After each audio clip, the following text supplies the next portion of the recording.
आज शुरुआत करते हैं एक तीसरे प्रकार की जटिल अभिक्रिया, कॉम्प्लेक्स रिएक्शंस। वो है फर्स्ट ऑर्डर कंसेक्यूटिव रिएक्शंस, प्रथम कोटि क्रमागत अभिक्रियाएं। इसकी काइनेटिक्स पढ़ेंगे आज। कंसेक्यूटिव रिएक्शन और वो भी फर्स्ट ऑर्डर। क्रमागत रिएक्शन से तात्पर्य यहां ऐसी अभिक्रियाओं से हैं जिसमें रिएक्टेंट उत्पाद में चेंज हो जाता है और ये उत्पाद या तो आपस में रिएक्शन करके या मूल रिएक्टेंट से क्रिया करके नया उत्पाद बनाते हो। और इस प्रकार की अभिक्रियाओं में एक श्रृंखला बन जाती, एक श्रेणी बन जाती। इस प्रकार की अभिक्रियाएं क्रमागत अभिक्रियाएं कहलाती है, कंसेक्यूटिव रिएक्शन कहलाती है। पुनः सुन लीजिए, इस प्रकार की अभिक्रियाओं में क्या होता है, जो रिएक्टेंट है उत्पाद में चेंज होता है और उत्पाद या तो आपस में रिएक्शन करके नया उत्पाद बनाएंगे या मूल रिएक्टेंट से क्रिया करके नया उत्पाद परिवर्तन कर देते हैं, नया उत्पाद बनाते हैं। इस प्रकार एक क्या रिएक्शन की एक श्रेणी बन जाती है। इसे ही हम क्रमागत अभिक्रियाएं कहते हैं। अब हम आपको इसकी काइनेटिक्स के बारे में समझाने जा रहे हैं। काइनेटिक्स किस प्रकार से इसकी सोल्व होती है, इस पर ध्यान दीजिए। ऐसी अभिक्रिया जिसमें मुख्य अभिक्रिया का उत्पाद या तो आपस में या मूल अभिकारक से क्रिया करके नया उत्पाद बनाता है और इन अभिक्रियाओं की एक श्रेणी बन जाती है, कॉन्सेक्यूटिव क्रमागत अभिक्रियाएं कहलाती है। ये हम बता चुके हैं। अब हम एक सिंपल सा एग्जाम लेते हैं, एक सामान्य सा अभिक्रिया का एग्जांपल लेते हैं। ध्यान दीजिए, ए रिएक्टेंट बी उत्पाद में चेंज होता है और बी उत्पाद एक नए उत्पाद सी में चेंज होता है, एक नए प्रोडक्ट सी में चेंज होता है। देख लिए, केवल रेट कांस्टेंट ए से बी में परिवर्तन का, K2 रेट कांस्टेंट है बी का सी में परिवर्तन अभिक्रिया का। ठीक है, K1 क्या है समझा दिया, K2 क्या है। मान लीजिए ए की प्रारंभिक सांद्रता ए मोल प्रति लीटर है। उस समय उत्पाद बी भी नहीं होगा और उत्पाद सी भी नहीं बनेगा, 0-0 होगी। टी समय पश्चात ए के एक्स मोल बचते हैं, बी के वाई मोल बनते हैं और सी के जेड मोल उत्पाद बनता है टी समय के पश्चात। अब हम इसकी काइनेटिक्स अध्ययन करेंगे। अतः ए जो प्रारंभिक सांद्रता ए थी वो किसके बराबर होगी, x plus y plus z प्रारंभिक सांद्रता। अब हम इन अभिक्रिया का वेग समीकरण कैसे ज्ञात करेंगे। ए के विघटन की दर, मतलब decomposition of reactants A, rate of decomposition of reactant A क्या होगा, माइनस dx अपॉन dt बराबर K1 x। x है इसकी समय सांद्रता है t समय पर, तो ये तो होगा ए के विघटन की दर K1 x। अब इसको हम पुनर्व्यवस्थित करते हैं, रीअरेंजमेंट करते हैं। इसका रीअरेंजमेंट करते हैं तो क्या होगा, माइनस dx अपॉन x आ जाएगा। ये x कहां चला जाएगा, यहां, और dt यहां। जैसा कि आम केमिकल काइनेटिक्स की अभिक्रियाओं में देखते हैं, उसकी जब काइनेटिक्स अध्ययन करते हैं तो माइनस dx अपॉन x बराबर K1t। रीअरेंजमेंट किया हमने। अब इसका इंटीग्रेशन करते हैं तो जो इसका इंटीग्रेशन होगा माइनस ln x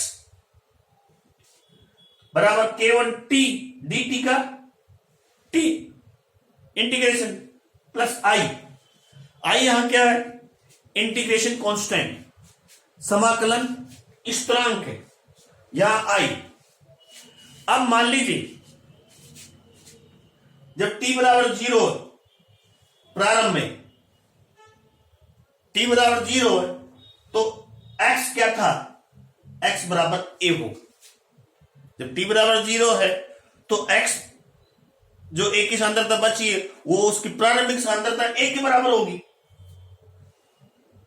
t बराबर 0 तो x बराबर क्या होगा, a। अब इनका मान इस समीकरण दो रखेंगे तो x बराबर हमने क्या रख दिया, a, तो आ गया माइनस नेचुरल लॉग a बराबर i, ये 0 हो जाएगा। i बराबर इंटीग्रेशन कांस्टेंट बराबर होगा माइनस नेचुरल लॉग a। अब इस नेचुरल लॉग a, i का मान इस समीकरण में रखेंगे 2 में, i का मान समीकरण 2 में रखने पर यहां रख देंगे तो यहां क्या रखा जाएगा, माइनस ln a। इस ln को इधर ले जाएंगे तो ln a minus ln x बराबर k1t। क्लियर। अब इसको लिखेंगे ln, इसको a अपॉन x लिख देंगे तो ये a अपॉन x बराबर k1t। क्लियर। अब इसकी एक्सपोनेंशियल फॉर्म में लिखेंगे तो x बराबर a e माइनस k1t, ये समीकरण प्राप्त हो गया x की सांद्रता ज्ञात करने के लिए। x बराबर a e minus k1t। Clear. ये x की सांद्रता इससे हम ज्ञात कर लेंगे। यहां जो रिएक्टेंट a है तो t से पश्चात x की सांद्रता क्या है वो इस फॉर्मूले से ज्ञात कर लेंगे। अब ये तो हो गया। अब C के बनने की दर, C जो नया प्रोडक्ट है इसके बनने की दर का मतलब है यहां B के विघटन की दर। C जब भी तो बनेगा B का विघटन होगा, तो C के बनने की दर dz upon dt k2y, dz upon dt बराबर k2y, ये y। ठीक है, तो हमने निकाल लिया क्या, A के विघटन की दर। A के विघटन की दर का मतलब B के बनने की दर। बात है कि A के विघटन की दर, rate of the decomposition of A means rate of the formation of B। मतलब A के विघटन की दर B के बनने की दर ही एक ही बात है। तो B के बनने की दर k1x, B से C के विघटन की दर, B से C के विघटन की दर का मतलब क्या है, C के बनने की दर। बात एक ही है। तो A के बनने की दर k1x, B से C के से विघटन की दर k2y, और B जो बीच में वो कितना एक्युमुलेट हुआ, कितना संचित हुआ, उसके वेग क्या होगा, dy अपॉन dt बराबर dx अपॉन dt। मतलब क्या है यहां, A की विघटन की दर माइनस dz अपॉन dt, ये क्या है, C के बनने की दर। तो इनके बीच में क्या है, B कितना बना, कितना एक्युमुलेट हुआ, इन दोनों वेग को माइनस कर देंगे। इसलिए dy अपॉन dt बराबर dx अपॉन dt किसके बराबर था, k1x, और dz upon dt minus k2y। तो ये किसका होगा, B के एक्युमुलेट संचित होने का वेग dy अपॉन dt। अब ये समीकरण 4, समीकरण 4 में x का मान रखेंगे। जो समीकरण 4 है x का मान कहां से लाया हम, x का मान समीकरण 3 से। इस मान को हम कहां रख देंगे, यहां रख देंगे x के स्थान पर। यहां समीकरण 4 में x का मान समीकरण 3 रखने पर तो dy अपॉन dt बराबर k1 तो है, और x क्या था, a e 1 minus k upon t, वापस माइनस k2y। ओके, समीकरण 5 हो गया।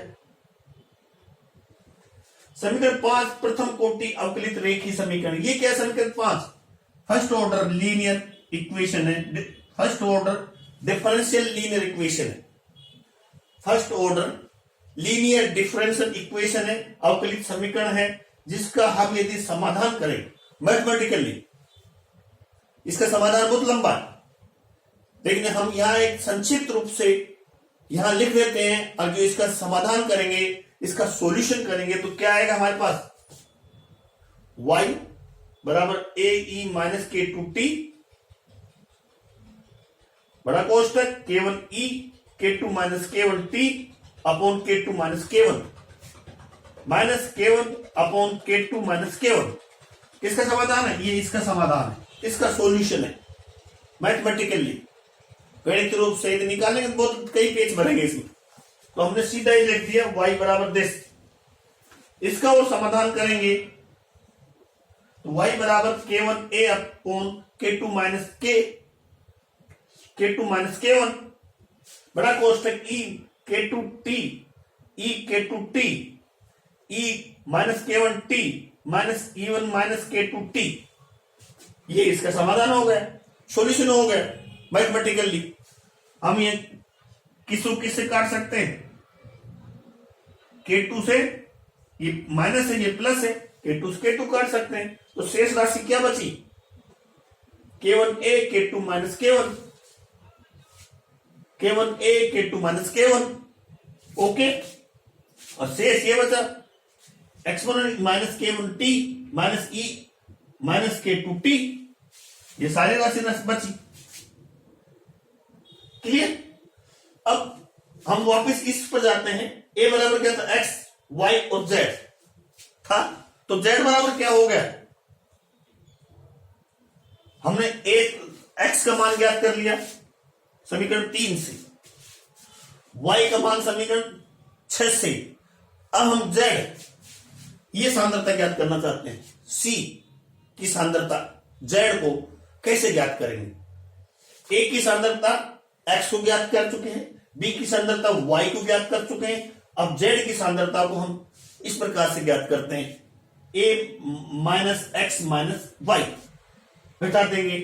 तो x और y का मान समीकरण 3 व 6 में रखने पर अब यहां क्या करेंगे? x का मान रख देंगे, यहां y x का मान समीकरण 3 से और y का मान समीकरण 6 से। क्लियर? तो हमने z बराबर a, हमने x का मान रख दिया ए ई माइनस K1T, हमने यहां ये सारा का सारा जो y है ये y का मान रख दिया, और इसका फिर वापस मैथमेटिकली सॉल्यूशन निकाला इस बड़े समीकरण का। तो हमारे पास आ गया a upon K2 minus K1 K2 minus K2 E minus K1T minus K1 minus K1E minus K2T। इसका समाधान है। अब हमारे पास 3 समीकरण प्राप्त होगी। समीकरण नंबर 3, इससे x ज्ञात करते हैं, समीकरण नंबर 6 y ज्ञात करते हैं, और ये समीकरण चाहे ये समीकरण इससे हम z ज्ञात करते हैं x। तो इस प्रकार t समय पर a की सांद्रता x को किससे ज्ञात किया? समीकरण 3 से। b की सांद्रता जो y है उसको समीकरण 6 से, तथा c की सांद्रता z है उसको समीकरण 7 से ज्ञात किया जा सकता है। x, y और z मतलब a की सांद्रता क्या थी? x, उसको ज्ञात कर लिया हमने समीकरण 3 से। b की सांद्रता y, उसको समीकरण हमने 6 से, और c की सांद्रता जो z है उसको हमने 7, इससे ज्ञात कर लेंगे।